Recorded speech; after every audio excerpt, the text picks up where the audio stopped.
Lan videoyu başlatmamışız. Akın, o köpeği nereden aldın?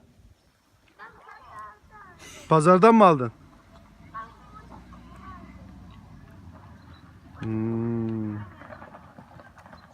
Anladım.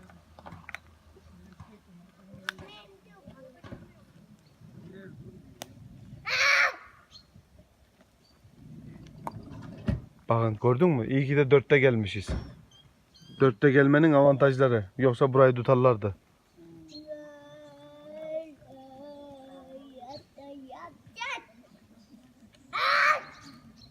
Adamlar İngilizce masa saldırmayı. Şabil abi sabah kalktı birisi. Şuradan, şu bölgeden masa alıp o tarafa götürdüler. Abi. 2-3 kişi, 3-4 masa. Adamlar gece. Yanına git, yanına git ha. Seviye seni özledi. Aa şöyle yaptı. Abi seni köpek öldürdü.